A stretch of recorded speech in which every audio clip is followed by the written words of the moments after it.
abrimos esta ventana a la psicología de una forma clara con Eduardo Caballero, que ya está con nosotros en el estudio de la radio. Eduardo, muy buenos días. Muy buenos días, Jesús. Estamos hablando de la ansiedad y de las distintas formas, los distintos mecanismos que tenemos para combatirla, para hacerle frente. En los últimos días, Eduardo nos ha traído pues varias técnicas que hay para escapar de esa ansiedad. Y hoy vamos a abordar la última, que sería la distracción.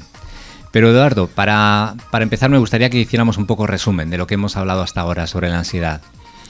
Bueno, Jesús, como tú muy bien dices, este es el último, formaría parte del último episodio de este grupo de episodios que hemos hecho, y son 4 conductas, 4 mecanismos de defensa que las personas llevamos a cabo o realizamos para evitar esa ansiedad, ¿no?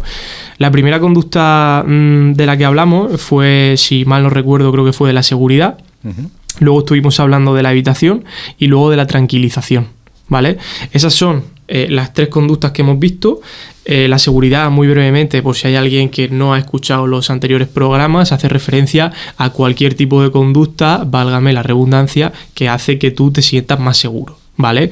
Hablábamos, por ejemplo, el ejemplo que pusimos en el primer episodio de llevar una pastilla, por ejemplo, contra la ansiedad en el bolso, por si me da algún ataque de ansiedad, tener esa seguridad de llevar una pastilla, ¿vale?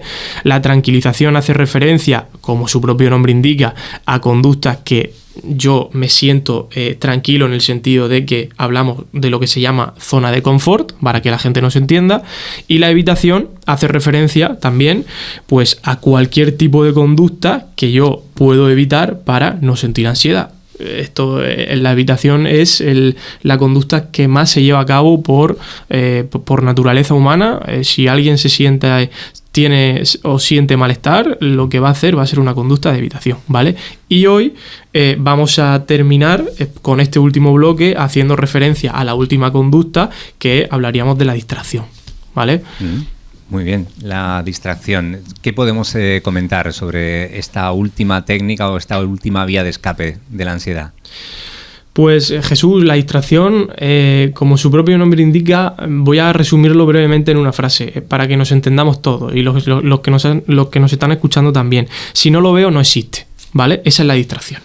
Es decir, el objetivo de la distracción es que se intenta despistar a la mente, se intenta reducir el contacto con el estímulo que a mí me puede generar ansiedad, o se intenta reducir su intensidad, ¿vale? Es decir, si yo veo algo, y ahora te voy a poner diferentes ejemplos que veo en conducta, ¿vale? Si te pongo uno de ellos para que entremos en materia. El primero sería, por ejemplo, imagínate que entra un chico o una chica a la parada, está en la parada de autobús, y a ese chico o a esa chica pues le da un poco de ansiedad los espacios cerrados con mucha gente. La parada de autobús es un claro ejemplo de ello. Yo me recuerdo mucho en la época de estudiante, cuando estaba viviendo en Murcia y tenía que pararme, y entonces estaba el autobús en las horas punta, estaba absolutamente lleno, ¿vale? ¿Qué es lo que hace mucha gente? Pues la gente que le da ansiedad suele ir con auriculares escuchando música para intentar un poco calmar esa situación. Ahí, con esto por supuesto que no se me malinterprete, no quiero decir que todo el mundo que escuche música le da ansiedad ir en el autobús, ¿vale? Sino que, por ejemplo, escuchar música puede actuar como una conducta de distracción, ¿vale? A la hora de que yo sienta ansiedad cuando estoy dentro del autobús, ¿vale? Es decir, ¿por qué yo escucho música? Porque eso actúa como un comportamiento distractorio. Si yo me centro en la música, voy en cierto modo a, entre comillas, evitar un poco sentir esos niveles de ansiedad. Otro ejemplo que te puedo poner, pues, y este es un ejemplo más común, ¿vale? Imagínate que vamos andando por la calle y ves a alguien, o ves a tu jefe, o ves a algún compañero de trabajo con el que te llevas súper mal y no te caes bien. Y hay mucha gente que lo que hace es, en vez de saludar a esa persona o ser cordial con esa persona, utiliza una técnica de distracción, que saco el teléfono y hago como si estuviese hablando con alguien.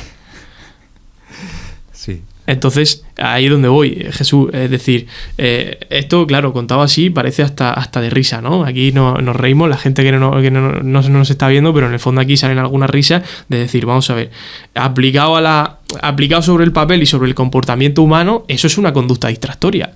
Porque que tú veas a tu jefe o a un compañero de trabajo o a cualquier otra persona que a ti te genere esa ansiedad, ¿tú qué es lo que vas a hacer? Distraerte. Vas a hacer automáticamente una conducta distractoria. ¿Vale? Esto se puede utilizar, pues, Jesús, en innumerables ocasiones. Te he dicho teléfono, te he dicho auriculares, hay gente que saca el móvil y se pone a jugar. Es decir, aplicado a la vida real de una persona, existen absolutamente innumerables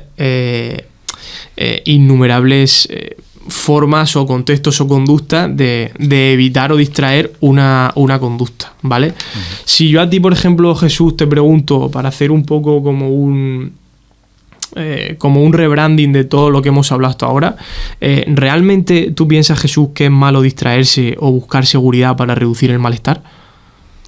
¿Que es malo? ¿Realmente tú piensas que es malo distraerse? ¿Sí o no? Sé sincero. Yo pienso que no. Yo estoy de acuerdo contigo, ¿vale? No es malo distraerse, pero esto tiene como todos sus matices que voy a explicar ahora mismo, ¿vale? Aquí el objetivo principal es reducir el malestar, ¿vale? Reducir la ansiedad. Pero claro, hay que tener en cuenta una serie de factores. No es malo reducir el malestar siempre y cuando, porque hablamos de personas que aquí hablamos en términos de intensidad. Es decir, la gran mayoría de personas tienen una intensidad menor. Es decir, si a mí hay algo que me genera malestar, pero es una intensidad que yo puedo soportar, bueno, pues voy a realizar ese tipo de conductas que hemos estado viendo. Y no es malo realizarlas. De hecho, la gran mayoría de nosotros, al cabo del día, pues probablemente realicemos muchas sin darnos cuenta, ¿vale? El problema de eso es cuando hablamos de una persona que realmente está sufriendo, pues, un tipo de trastorno de ansiedad. ¿Cuál es el problema de una persona que está sufriendo un trastorno de ansiedad, Jesús? Pues que le impide llevar una vida normal, ¿no? Con normalidad. Efectivamente, tú has dicho la palabra. Aquí siempre buscamos por la normalidad de las personas. Es decir, que en su día a día, que en su vida, esa persona, cuando una persona tiene altos niveles de ansiedad o tiene un trastorno de ansiedad, hacemos referencia a que los niveles son tan altos en intensidad que no puede vivir una vida con normalidad. Que absolutamente el trastorno o el malestar que está sufriendo abarca todos los ámbitos de su vida. Y ahí es cuando se convierte realmente en un problema. Entonces, claro, ¿por qué queremos nosotros trabajar todas las conductas que hemos visto hasta ahora? La seguridad, la evitación, la distracción y la tranquilización. Pues yo trabajo personalmente con esas personas, ese tipo de conductas, para hacerles ver precisamente que aunque ciertas circunstancias sean necesarias, para su día a día no son tan buenas, porque lo que está haciendo todo el rato es evitar ese malestar. O sea, al final la persona también tiene que entender, y la gente que nos esté escuchando también tienen que entender y ser conscientes de que enfrentarte con el malestar a veces va a ser absolutamente necesario. Porque si yo nunca logro enfrentarme a ese malestar, me puedo tirar pues en un sinfín de situaciones, y de hecho yo tengo en consulta gente que lleva toda la vida evitando el malestar. Sin irte más lejos, Jesús, te pongo el ejemplo de un paciente que tengo, ¿vale?, que ha estado en el trabajo y en otra serie de circunstancias de su vida, toda su vida, evitando el malestar, y se ha llegado un momento, tuve una sesión la semana pasada, y ha llegado un momento donde se ha dado cuenta de que se ha tirado toda la vida evitando situaciones que le generan malestar. Entonces, cuando una persona se da cuenta de eso, ahí hay un problema. ¿Por qué? Porque te genera un impacto emocional muy fuerte al principio. Y ese impacto emocional te genera muchísima inquietud, muchísima inseguridad, muchísimo malestar. Entonces la persona, por supuesto, pues llora, expresa ese malestar, expresa esa frustración, pero a partir de ahí es como que haces un clic y entonces ya te das cuenta de que tienes que empezar a trabajar y mejorar una serie de cosas que necesitas afrontar para mejorar en tu día a día. Ya no solo las personas que te rodean, sino tú mismo. Yo tengo la premisa siempre de que para estar bien con los demás, primero tengo que estar bien conmigo mismo. Si no, no voy a poder estar bien con los demás. Claro, es fundamental. Otra de las cosas que quiero comentarte, Jesús, ¿vale? Ahí sí que es verdad que a lo largo de todos estos programas que hemos ido haciendo sobre las conductas del malestar, me he dado cuenta, ya no solo en estos programas, sino también con el trabajo, que la gente da por hecho una serie de cosas de la ansiedad que tiene como muy asimiladas. como muy interiorizadas, ¿vale? Esas cuestiones son las siguientes, ¿vale? La gente muchas veces cuando viene a consulta da por hecho de que la ansiedad es mala, es una enfermedad o es un problema grave, ¿vale? Y esto es la primera cosa con la que yo trabajo. Digo, vamos a ver, la ansiedad ni es mala, ni es una enfermedad, ni es un problema grave, ni te vas a morir, ni te va a pasar absolutamente nada. Simplemente tienes problemas como todo el mundo, ¿vale? ¿La ansiedad es mala? Pues aquí ya tenemos el primer debate. Depende, ¿no? Bajo qué circunstancias la ansiedad puede ser mala o puede ser buena. Porque recordemos que la ansiedad es una emoción derivada del estrés. Entonces nos tendríamos que ir primero al estrés, ¿vale? Es lo que siempre, que al final, dentro de la psicología, yo trato unos bloques al principio, sobre todo las 2 primeras sesiones que yo llamo de psicoeducación, donde yo oriento y le hago ver al paciente y le enseño muchas cosas de la ansiedad que realmente no son como él o como ella pensaba, ¿vale? La segunda premisa con la que me viene la gente es que la ansiedad hay que evitarla a toda costa. Y esto es algo que hemos hablado aquí pues por activa y por pasiva, ¿no? ¿Por qué crees tú que la ansiedad no hay que evitarla a toda costa, Jesús? Yo creo que también nos da una señal, ¿no? De que hay una situación que nos incomoda o que nos provoca miedo. Creo que la tenemos que usar como una señal de alerta, ¿no? Digamos. Correcto, ¿vale? Es decir, estoy totalmente de acuerdo contigo y al final creo que en cierto modo has dicho una palabra muy importante que es señal de alerta. La ansiedad en cierto modo, al ser una emoción, tú tienes que hacerle caso a tus emociones, a las señales que te está mandando el cuerpo. Entonces, si tú estás viendo que en ciertas circunstancias o en ciertos momentos de tu vida estás sintiendo unos niveles de ansiedad más altos de lo normal, lo primero es preguntarte por qué. Entender o comprender si es que hay algo que a ti realmente te molesta o te genera inseguridad, te genera tensión en el cuerpo, te genera malestar, y una vez que hemos detectado, sería lo ideal detectar por qué yo me siento así ante determinadas situaciones, entonces tenemos que hacerle frente a eso. Ojo, hacerle frente. La gente siempre me dice, no, hay que evitarlo, no, hay que hacerle frente, hay que entender por qué me pasa eso y hay que entender cuáles son las consecuencias que eso me acarrea en mi día a día, ¿vale? Y otra de las premisas que yo también suelo trabajar mucho en consulta, Jesús, es que hay gente que viene y me dice, si tengo ansiedad no puedo tener una vida normal. ¿Tú qué le dirías a ese tipo de personas? ¿O cómo crees tú que actuarías con una persona que viene a consulta y te dice, no, yo es que tengo ansiedad y entonces no puedo tener una vida normal? Hombre, yo creo que se puede llevar una vida normal con un poco de ansiedad, ¿no? Como si tienes un poco de frío, un poco de calor, ¿no? Efectivamente, es decir, yo siempre hago la misma pregunta, ¿no? Digo, vamos a ver, yo no conozco a nadie que en una vida normal no haya experimentado nunca ansiedad. En una vida normal, con un trabajo, sea el que sea, con tu pareja, con tu familia, con quien sea, lo normal es que tú experimentes algunos picos de ansiedad. Ojo, lo normal me refiero a dentro de unos parámetros que son establecidos, entendidos como normalidad, ¿vale? Que tú a lo mejor te levantas un día y por lo que sea tienes más carga de trabajo que otros días, pues probablemente si tú detectas que tienes más carga de trabajo, a lo mejor tienes ahí un pequeño pico de ansiedad y estrés. ¿Eso es normal? Sí. Lo que no es normal es que tú te levantes un lunes y te acuestes un domingo y estés toda la semana sintiendo picos de ansiedad constantemente. Ahí entonces hablaríamos, pues quizás si se cronifica en el tiempo, pues podemos hablar de un trastorno de ansiedad. Ya. Todas estas cosas, resumidas muy brevemente, es lo que yo trabajo en general con los pacientes. ¿Cuál crees tú de todo lo que hemos hablado y de todo lo que hemos visto, Jesús, que sería el objetivo final de a la hora de hacer un resumen entero o un objetivo entero con todas este tipo de conductas? Bueno, creo que habría que aceptar que vamos a tener ansiedad en algunos momentos de la vida, que la tenemos que afrontar de la mejor manera posible con las herramientas que tú nos has dicho, que yo creo que nos pueden ser muy útiles, ¿no? O bien nos preparamos para tener esa seguridad, o bien no sé, buscamos información o nos vamos habituando un poco a esas situaciones que tenemos ansiedad para que las normalicemos y yo creo que las vayamos integrando en la vida. Pensar eso, que las vamos a tener. Igual que podemos tener un día un accidente, un día caer enfermos, no sé, que van a formar parte de nuestro camino.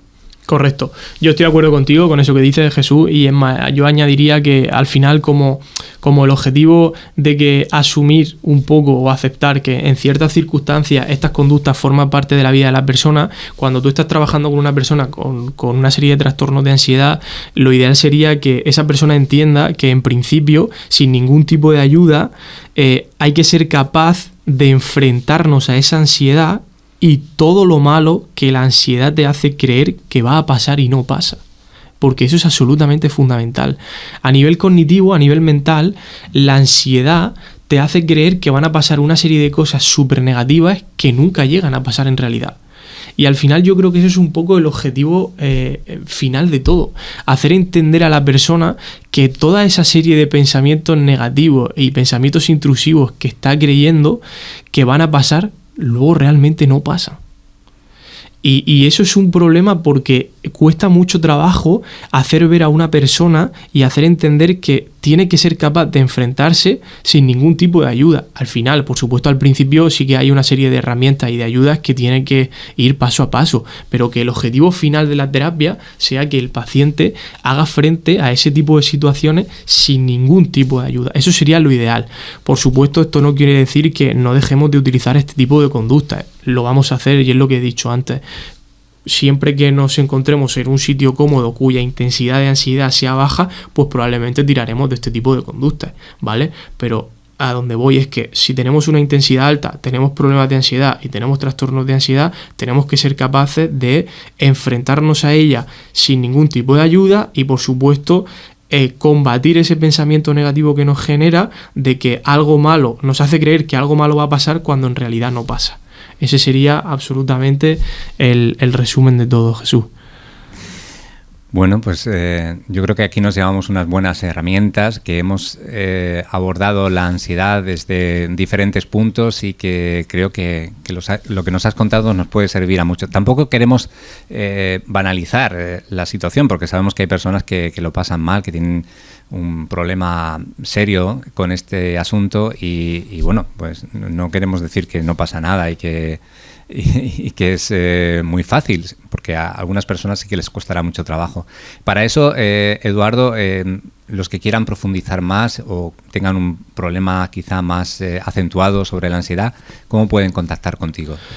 Pues pueden contactar conmigo, Jesús, a través de mi correo electrónico, que es eduardocaballerosicólogo@gmail.com, a través de mi Instagram, que en mi Instagram es donde tengo ya puesto también el correo y mi número de teléfono. Mi Instagram es educpsicólogo, ¿vale? @educpsicólogo, y ahí subo todas las semanas contenido sobre la salud mental, sobre problemas de ansiedad, sobre cualquier tipo de problemática que trabajo yo en consulta. Y lo que tú has dicho, Jesús, al final estos son cosas que cuando repercuten en la vida diaria de una persona se tienen que abordar desde el minuto 1 y hay que hacerle frente, ¿vale? Así que esos son mis 2 vías de contacto y si alguien lo necesita, ahí estamos siempre a la disposición de la gente. Te agradecemos que hayas compartido con nosotros estos programas sobre la ansiedad y seguimos la próxima semana. Muchísimas gracias, Jesús. Hasta la próxima semana. Hasta otra. Buenos días.